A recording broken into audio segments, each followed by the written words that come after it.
Olá, seja bem-vindo a mais uma edição do OAB no Ar. No OAB no Ar dessa semana, Paulo Schiff conversa com a secretária da Comissão do Direito do Consumidor. O assunto é Lei Geral de Dados. Aconteceu na OAB, desembargador Celso Pio, entre outros, apresentam as novas alterações da reforma trabalhista. Na entrevista, Sérgio Guimarães conversa com a Comissão de Startups para você saber mais sobre esse assunto.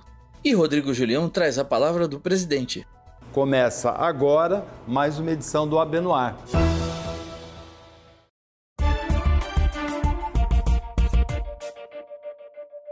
O OAB no Ar vai receber agora a secretária da Comissão de Direito do Consumidor. O assunto está na ordem do dia. Tem a Lei de Proteção de Dados que até agora ninguém sabe se vai funcionar ou não. Vai funcionar, Viviane Pontes? Vai funcionar. Olá a todos, é uma honra estar aqui com vocês. Acredito que a lei vai funcionar sim. Há vários mecanismos que vêm sendo previstos e se a implementação ocorrer, ela vai ser muito útil para o Brasil. Atualmente, em cidade grande no Brasil, as pessoas vendem os dados das pessoas. Isso vai parar? Exato. A lei prevê que sim. É necessário o consentimento para que esses dados, então, sejam transmitidos. A transmissão de dados, inclusive, é uma das modalidades do tratamento de dados. E é isso que disciplina a Lei Geral de Proteção de Dados. Há o tratamento e esse desvio de dados. Há punições severas para quem o fizer sem consentimento. Essas punições podem chegar, por exemplo, até um montante de 50 milhões de reais, 2% do faturamento, o que deve inibir bastante essa prática. Agora, tem empresas que lidam com o cadastro de clientes como se fosse propriedade delas, né? Exato, existe, né? O Código de Defesa do Consumidor tem mecanismos para coibir práticas abusivas nesse sentido, mas a Lei Geral de Proteção de Dados é ainda mais específica, porque ela acaba não só punindo essas atividades, essas atitudes, como também regulamentando a forma como deve ocorrer esse tipo de manipulação. Então, nesse sentido, agora essas empresas que tratam esses dados pessoais de outros como se fossem seus, vão ter que instituir as figuras do encarregado ou DPO, Data Protector Officer, que existe já na legislação europeia, vai ter que ter um encarregado, que é justamente esse, o controlador, que é o responsável pelas decisões, ele vai ter que ter o operador também, a figura que lida com os dados em si. E já que haverá essa estrutura dentro das entidades, inclusive as entidades públicas, os dados pessoais serão tratados com muito mais respeito e não como uma propriedade, então, dessas entidades. Agora, Viviane, no Brasil tem lei que pega e lei que não pega. Essa aí já foi aprovada, já pegou, vai pegar? Quanto tempo vai demorar para pegar? Há uma grande preocupação nesse sentido, porque ela foi editada então em 2018. Há essa vacatio legis, que é esse prazo para adaptação de 24 meses, e ela passa a vigorar agora em agosto de 2020. O que acontece então? Acredita-se que ela vá pegar, porque teve uma legislação agora em dezembro de 2019 que a alterou para torná-la cada vez mais implementável. A partir dessa nova legislação, que já altera, a que nem entrou em vigor ainda, foi criada a Autoridade Nacional de Proteção de Dados, que é um órgão vinculado à Presidência da República. A função é justamente fiscalizar a implementação dessa lei. Então, há todo um desejo, sim, da classe política e também da sociedade civil para a implementação dessa lei. Você acha que tem mais alguma coisa importante para você comunicar para o nosso telespectador aqui do OAB no Ar? Sim, eu acho importante comunicar que essa lei, então, vem para garantir ainda mais os direitos fundamentais previstos na Constituição, o direito do consumidor, direito à informação, direito à intimidade, à privacidade, e o consumidor, e assim como todos nós, temos o direito de saber o que é feito dos nossos dados e o que fica de importante. Temos que dar o nosso consentimento expresso, não só para o seu fornecimento, mas também para a sua transmissão. Viviane, obrigado pela participação aqui no OAB no Ar. Boa sorte aí na continuidade da carreira e do cargo aí de secretária da Comissão de Direito do Consumidor. Muito obrigada. Eu é que agradeço. Até a próxima. E agora, no OAB no Ar, no quadro Entrevista, o advogado Sérgio Guimarães conversa com o presidente da Comissão de Startup e Inovações, o Guilherme de Oliveira.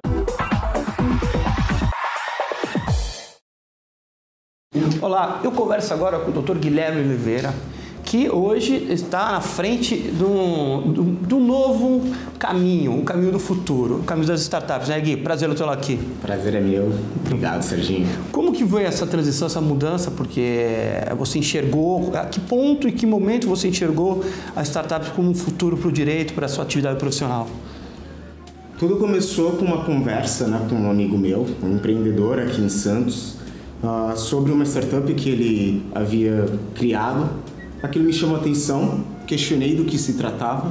A partir disso, comecei a fazer cursos em São Paulo e é um universo totalmente diferente do que nós estamos acostumados, do que a faculdade nos ensina, e o direito está mudando e a gente precisa abrir os nossos olhos. Você colocou uma coisa importante, o direito está mudando.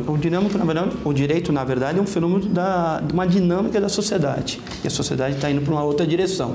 Só queria que você desse uma definiçãozinha do que seria startup para o pessoal entender, só rapidamente.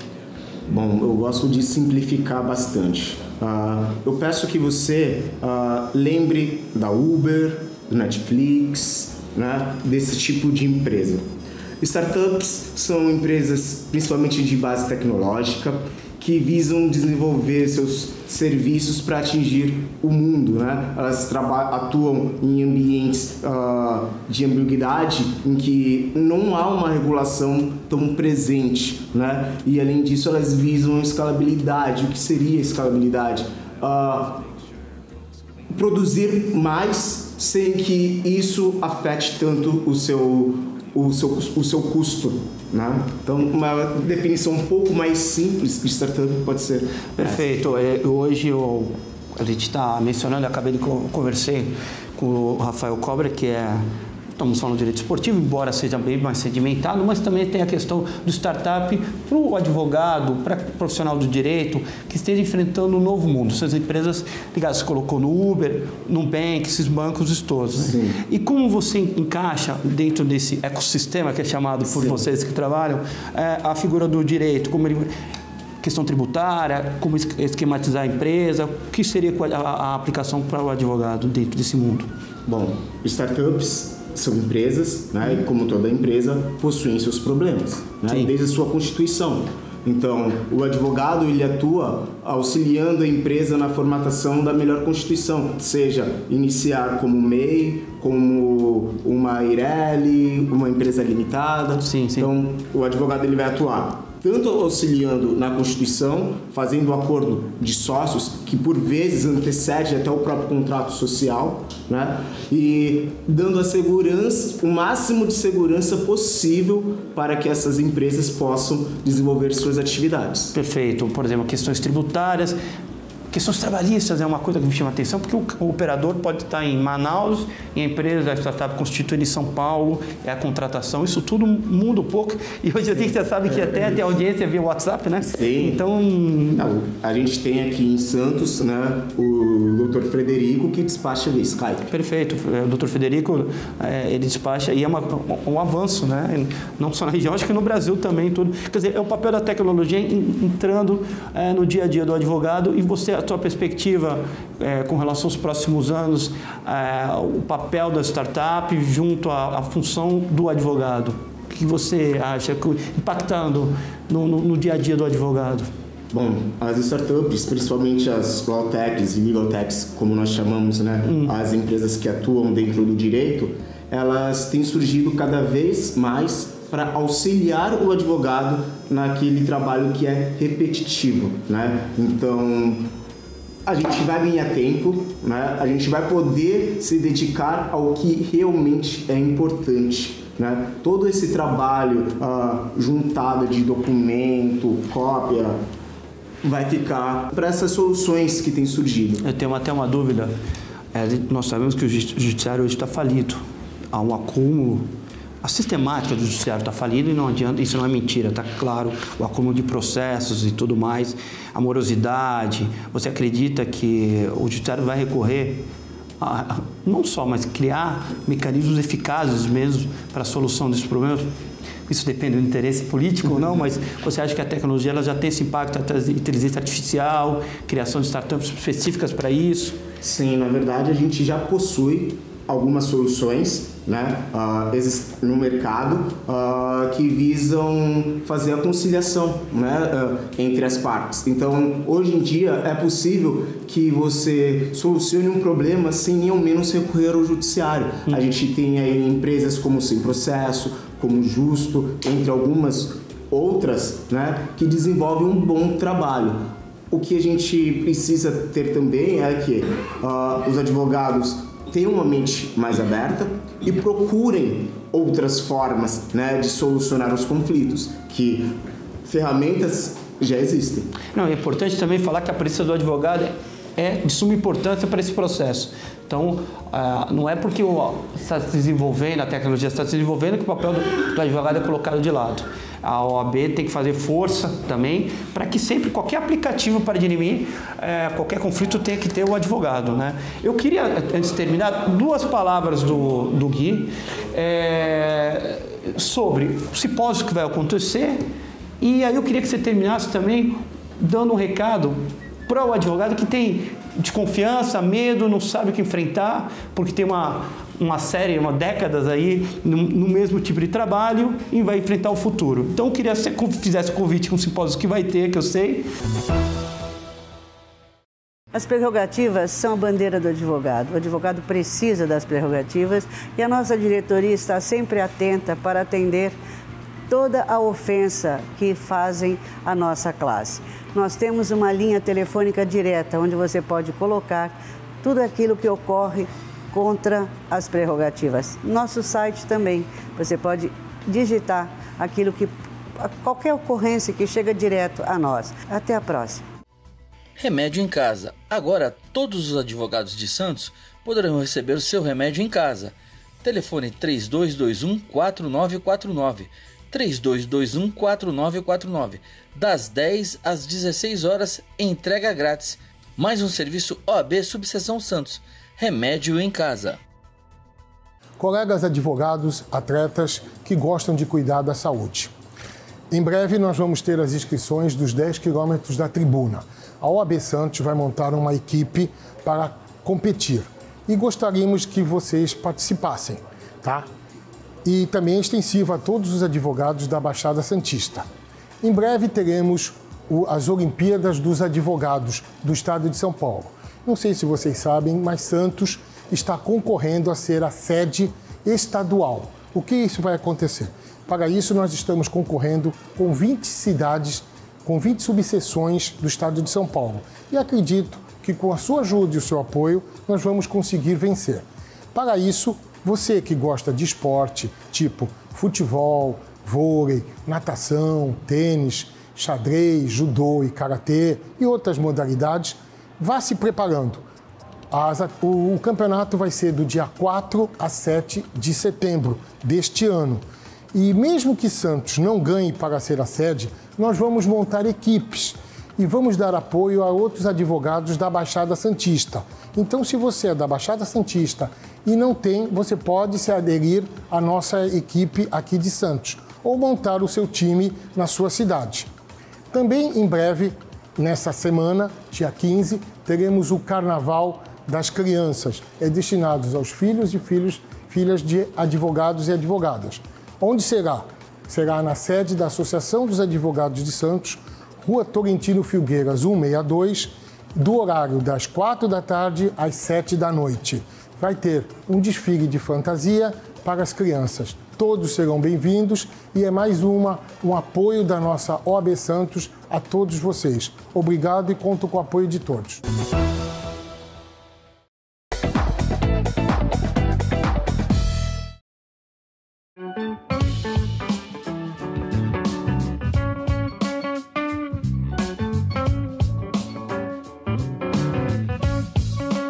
Conversar hoje com o Dr. Celso Pio, desembargador, e ele vai falar sobre temas importantes, temas conturbados que a jurisprudência brasileira tem apresentado no TRT, no Superior Tribunal do Trabalho. Primeiramente, um prazer tê-lo aqui, doutor. Muito obrigado pelo convite.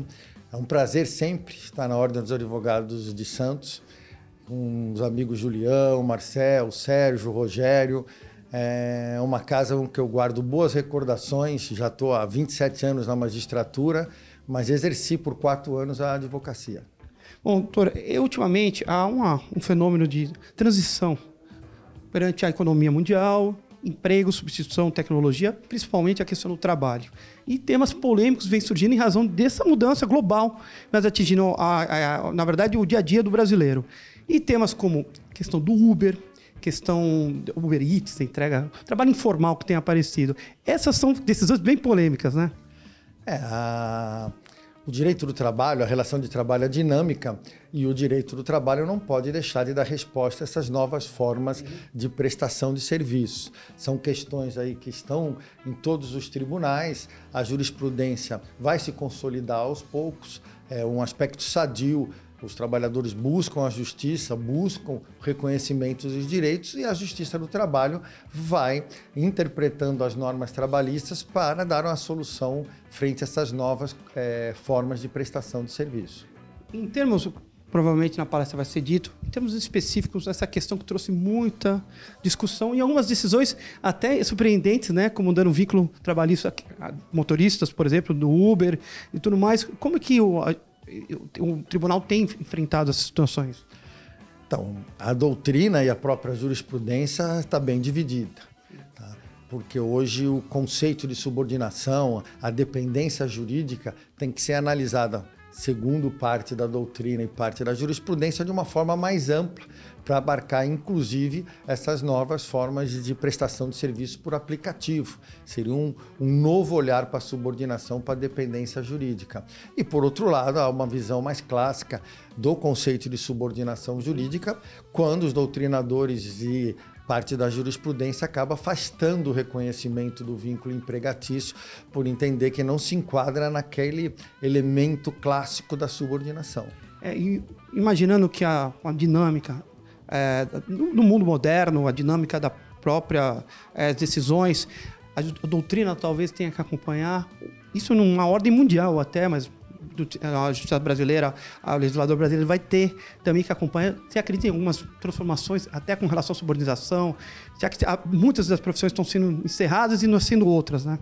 Então, mas se nós dermos um olhar para o direito comparado, e o direito comparado é uma das formas, um dos instrumentos para ajudar a interpretação, para solucionar, já que é uma questão nova e que teve início nos outros países, a Espanha, a França, a Itália e mesmo os Estados Unidos reconheceram a relação de emprego e os direitos trabalhistas. Eu não sei se, eventualmente, pode ou não a jurisprudência brasileira está indo até contrária às decisões dos outros países. É importante dizer isso. E para encerrar, eu pedi alguma prévia aqui, de algum tema meio polêmico para o telespectador.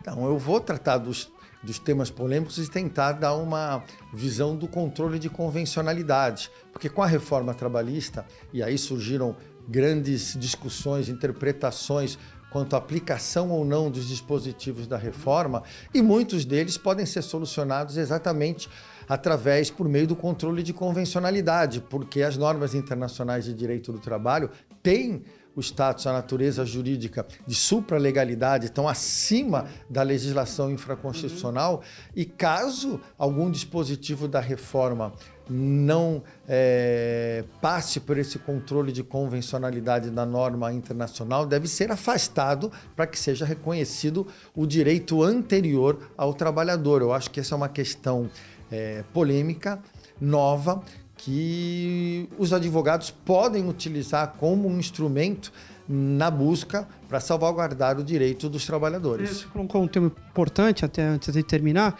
que é essa questão realmente E aí eu li um artigo do Bill Gates há anos atrás, e o Bill Gates ele alertava já sobre as transformações, e ele dizia que talvez os estados teriam que obrigar as empresas a criar uma taxa, criar algum imposto específico para as pessoas que estariam desempregadas, né? Mas, como você colocou, talvez tratados internacionais tenham que ser absorvidos pelas legislações nacionais, com o intuito também de uma alteração. Eu acho que isso seria um futuro, né? Eu acho que o trabalho está em grande evolução. Não teremos futuramente trabalho para todas as pessoas. Esse trabalho, essa entrevista do Bill Gates, eu li esse trabalho, foi feito na Califórnia, no Vale do Silício, porque exatamente não terá emprego no futuro para todos, inclusive com a revolução 4.0, inteligência artificial. Então, uma forma de você respeitar o direito, a eficácia dos direitos fundamentais, o respeito à dignidade humana e da dignidade humana do trabalhador é através da criação de algum imposto para que crie, segundo esse artigo, uma renda mínima universal que dê uma condição mínima de vida para todo ser humano. O tema é muito interessante, mas o nosso tempo é escasso. Eu quero agradecer ao Dr. Celso por abrilhantar aqui a nossa casa. Espero vê-lo de novo. Tá, muito obrigado e eu espero aí, estou sempre à disposição para qualquer convite da ordem.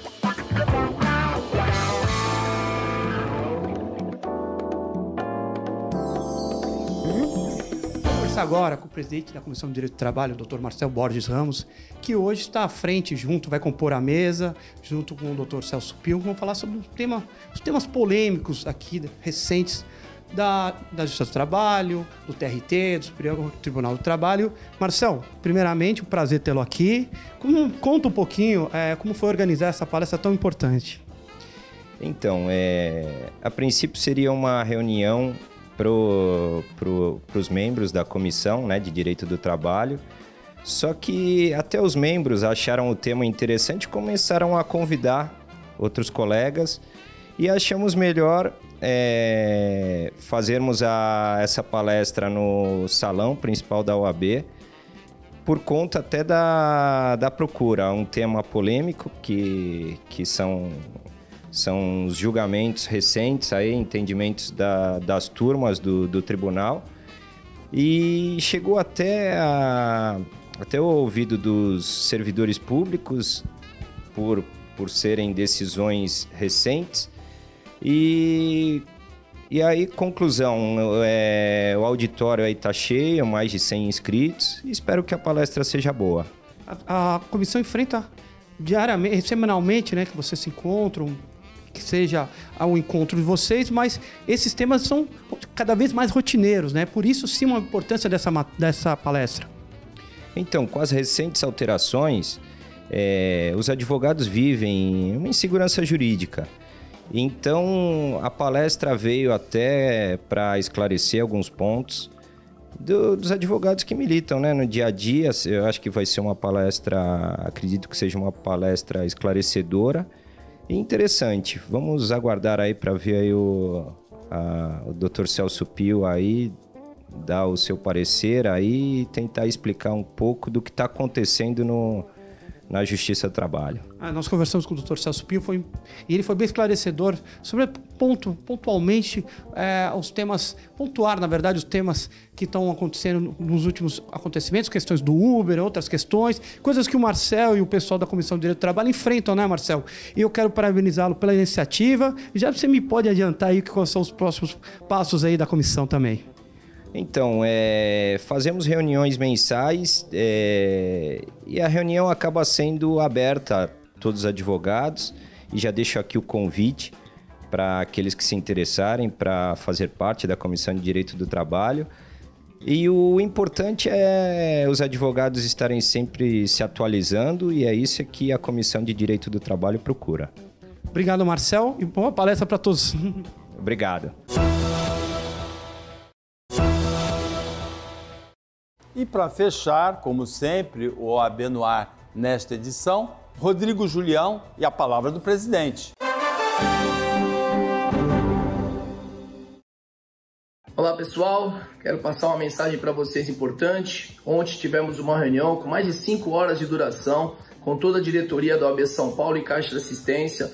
Participou dessa reunião todos os presidentes e subseções do estado de São Paulo, e fizemos previamente aqui na nossa região uma reunião prévia também com todos os queridos presidentes das subseções aqui da Baixada e também do Vale do Ribeira. Pela parte da diretoria da OAB São Paulo, foi passada uma mensagem que o momento é de muita união e muita serenidade nas nossas decisões para conseguirmos passar por um momento tão difícil e tão delicado. Por parte de nós, presidentes aqui das subseções, levamos algumas mensagens para a diretoria da OAB São Paulo e para todo o estado, na qual quero destacar. Primeira questão, a importância da decretação da essencialidade da advocacia como função pública. Nossa Constituição Federal prevê que o advogado é indispensável à administração da justiça e o Poder Judiciário, como os demais poderes, não pode parar. Não podendo parar, partindo dessa premissa, precisamos que a partir de maio volte imediatamente, que seja suspensa a suspensão dos prazos processuais dos processos eletrônicos. Tá? Se o funcionário público, se todos nós estamos trabalhando home office, não faz sentido continuarmos com essa suspensão dos prazos dos processos eletrônicos. E também pedimos, nessa mesma linha de retorno da atividade, que as audiências de conciliação, no primeiro momento, as de conciliações apenas, as audiências de conciliações sejam realizadas do modo virtual. Lembrando que na Justiça do Trabalho, por exemplo, audiência de conciliação, onde não há necessidade de protocolo de defesa, mas apenas de tentar a conciliação entre as partes.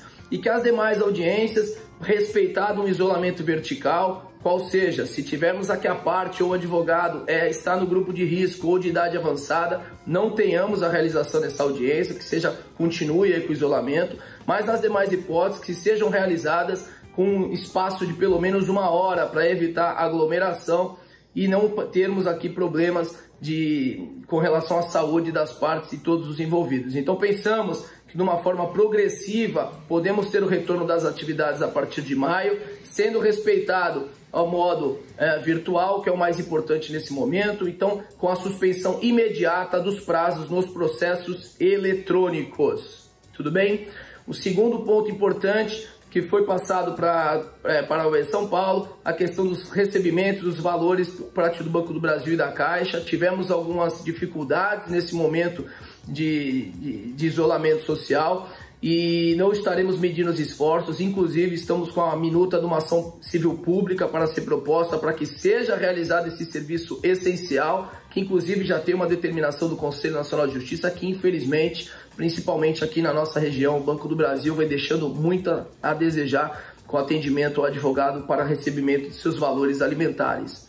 Pedimos também a possibilidade de despachos e sustentação oral nos tribunais a partir de maio, a critério e escolha do advogado, seja realizado por videoconferência também. Entendemos que se assim for melhor ao advogado, se assim for uma escolha do advogado, se ele não queira estar presente, que ele possa realizar isso também, de forma virtual.